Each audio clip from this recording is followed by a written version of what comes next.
karena saya anggap dari Jakarta ke Blitar itu nanti di Blitar bolak-balik juga butuh akses, apalagi saya sama pasiennya dia agak ke dalam. Iya. Jadi dari kota itu mungkin setengah jam lebih jauh, jadi daripada saya biaya lebih mahal mendingan saya bawa mobil. Iya. Sehingga mempermudah akses saya. Kedua gini, kalau masih terjangkau dengan mobil, tiba-tiba ada pasien di daerah-daerah situ sakit juga. Iya. Misalnya saya lagi di Kediri, di Blitar. Di Kediri ada pasien yang mau berobat seperti jadi sama Mas Kenzo. Saya ngobatin Mas Kenzo. Ya Karawang. Kalau saya nggak bawa mobil kan repot. Nggak sampai. Malah terhalang waktu nanti. Poin plusnya itu saya. Tapi kalau yang luar pulau yang aman naik pesawat. Makanya kalau untuk luar pulau saya pasti tambahin pesawatnya. Kalau tempat nginep makan minum ya udahlah resiko saya lah, saya punya pelayanan. Iya. Nggak bisa kita kalau udah deket ya kejangkau udahlah. Kadang-kadang gini Mas Kenzo, biaya ini kan pasti kena nggak mungkin enggak ya. Kita nggak bisa datang ke sini. Saya datang ke sini pun ada biaya. Terus dari obat. Cuman kan apa ya saya tuh saya Cirebon ini keluarga, dia saya nggak pusing. Oh ada keluarga juga. Saya nggak pusing. Oh. Dalam arti kalau saya keluarga pun bisa saya. Iya. Terus kedua, saya ini orangnya ya kalau sampai satu tempat saya informasikan pada pasien-pasien berobat silahkan saya datang.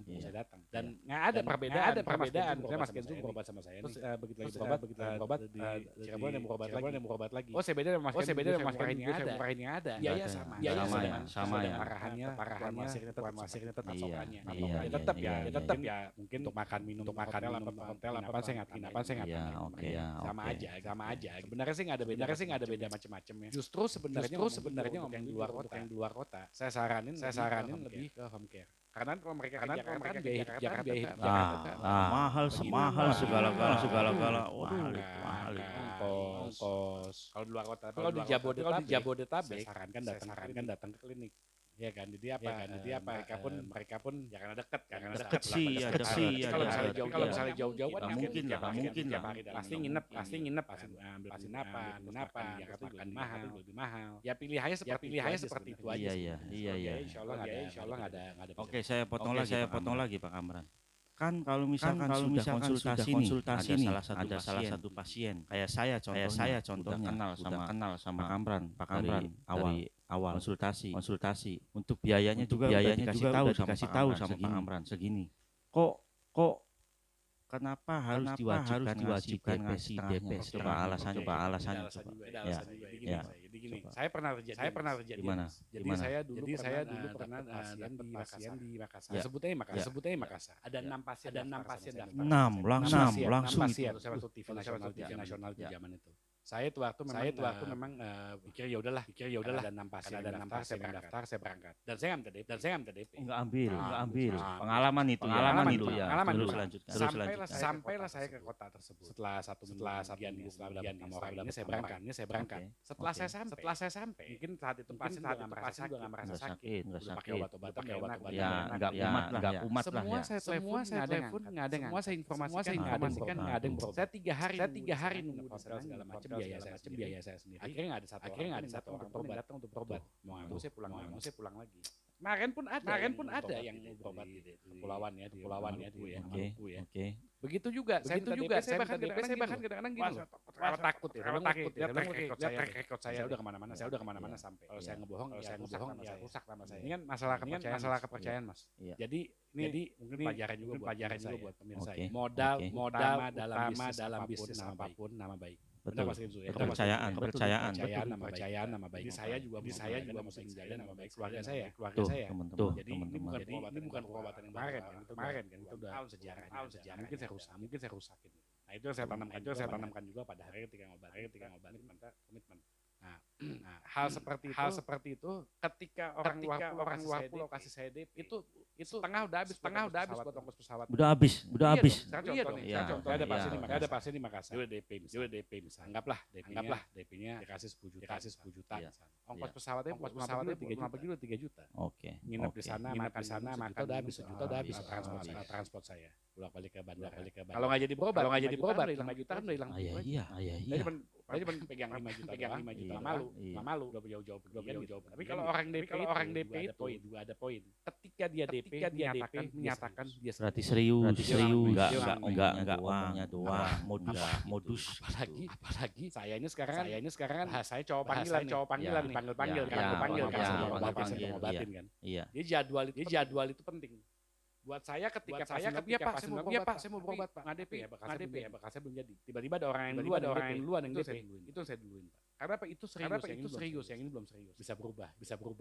Jadi ya saya bukan agak deketin. Misalnya punya pertanyaan, telepon saya, WA saya, alamat saya jelas, insyaallah bisa dipertanggungjawabkan. Tapi pernah belum Pak Kamran? Dikira mau nipu sama pasien. Ada beberapa. Sudah transfer. Enggak. Siapa saya sih enggak masalah transfer. Cuman kan istri saya atau saudara saya pernah punya pengalaman kirim duit, orangnya enggak datang. Kalimat itu yang di saya. Saya bilang jangan samakan. Saya punya track record yang betul. Teman. Bahkan saya suka ngasih nomor telepon pasien yang pernah berobat. Coba tanya. Saya sampai berani gitu loh. Ya sampai berani begitu. Silakan tanya sama pasien saya. DP saya datang.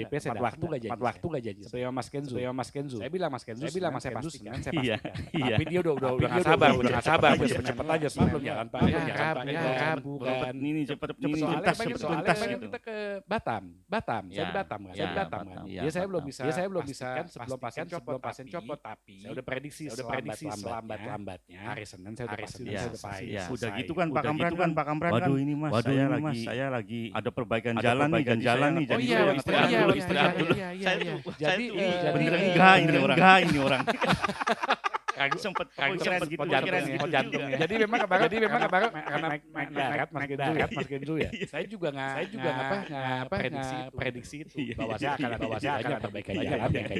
Tapi terlambat juga nggak lama, 2 jam. Nggak sampai 2 jam lagi kurang lebih. Ternyata ibu saya juga datang. Ini ada orang India apa ini? Dikira teroris malah. Enggak, ini mau ngobatin saya gitu. Jadi memang kalau di perjalanan kan kita nggak bisa prediksi. Tapi insyaallah kalau ada pesawat saya nggak jam ikut pesawat. Kalau pesawat delay ya pasti. Jadi memang insyaallah makanya saya selalu kalau pasien itu tanggal sekarang Mas Kenzo tadi malam saya udah di booking lagi untuk tanggal 24 Desember. Jadi udah ada jadwal. Iya udah. Jadi saya cuma bisa terima pasien bulan Desember ya. Hanya tanggal 4 sebelum tanggal 14. Karena kalau udah tanggal 16, 17, tanggal 24 takut ini belum kelar, saya belum bisa berangkat. Jadi saya mengatur jadwalnya seperti itu. Ya bukannya kita ada orang pikir wah ada orang mentang, bukan. Saya nggak mau kecewain. Jangan sampai saya tuh tanggal sekian saya bisa, saya nggak datang, saya nggak mau. Saya mendingan saya batalin daripada saya nggak bisa datang. Nah seperti yang di itu saya kaget, Pak. Selama Pak, dia pasti takut Bapak nggak ada jadwal. Saya sekarang saya DP ini. Selama sebenarnya nanti aja Pak. Sekarang saya DP. Yang penting Bapak tahu tanggal 24. Berarti udah percaya itu. Ya alhamdulillah. Maka ini kan berjalannya waktu lah Mas Genzo ya. Dengan saya ketemu yang pengabar juga, artis juga. Benar juga ketemunya. Jadi apa ya? Menimbulkan orang lebih percaya lagi. Ya itu butuh proses. Saya nggak bisa mengelak dari itu. Apalagi Indonesia Timur. Yang mereka juga nggak mungkin datang. Nggak mungkin. Kalau dari sini kan masih mungkin. Tapi kalau dari masih susah. Tapi Insyaallah kemarin saya ke NTT di Flores. Sampai ke sana juga alhamdulillah.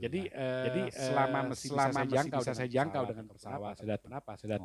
Bahkan yang kemarin di Kepulauan Maluku itu naik pesawat turun naik kapal laut lagi. Cuman karena dia nggak mau kasih DP ya saya nggak mau. Karena perjalanan 5 juta. Pesawat 3,5. Saya punya transportasi, makan minum, hotel besok pagi naik lagi sampai ke pulaunya. Ya itu 5 juta pulang pergi udah nggak cukup itu. Saya suruh DP cuman nggak mau ya udah saya batalin. Jadi DP itu sebenarnya Anda serius.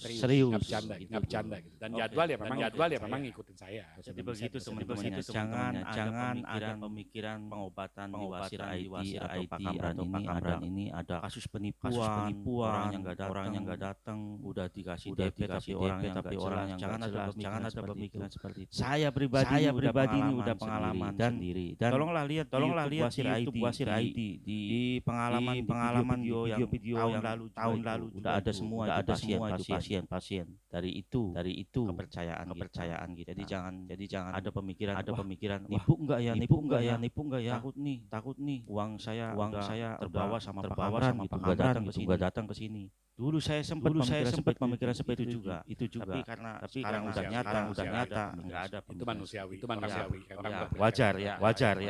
Oke, terima kasih Pak Kamran, pertanyaannya sudah semuanya dan Pak Kamran sudah menempati janji bahwa nanti datang ke podcast saya pertanyakan semuanya akhirnya dijawab dengan lulus kalau sekolah itu. Iya, saya juga terima kasih. Sama-sama. Iya. Semoga yang saya jelaskan bisa memberikan manfaat. Terutama buat selalu sehat. Apalagi ini kan menghibur orang. Yang sakit hiburannya bisa sehat. Nggak perlu obat. Itu yang penting. Mudah-mudahan bermanfaat bagi semua juga dan nanti untuk mengetahui saya silakan di saya di Wasir ID buka di sana. Silakan nonton. Nanti saya kasih nomor telepon Pak Kamran. Saya nggak apa-apa ya. Barangkali ada teman-teman mau pengobatan wasir atau ambeien. Itu saya lupa. Wasir itu apa sih artinya itu? Jadi gini, dari wasir itu apa? Adalah pembengkakan pembuluh darah. Pembengkakan. Kalau di kaki varises. Oh iya. Dia menggumpal. Makanya jadi seperti ya. Dia menggumpal. Nah, ketika celakanya ini tekanan terus membesar karena feses itu ya. Karena waktu fase keluar kan kedorong. Duduk lama kedorong, ketekan. Angkat beban sehingga ketika sudah jadi benjolan pasti akan membesar. Tinggal cepat atau lambat urusan tapi pasti membesar. Iya. Oke. Terima kasih. Karena waktunya sudah memenuhi target. Untuk hari ini kita selesai dulu. Dan terima kasih Pak Kamran sudah datang ini. Semoga sukses. Amin. Dan lebih banyak membantu orang lain. Amin. Saya akhiri teman-teman akhir kata. Wassalamualaikum warahmatullahi wabarakatuh.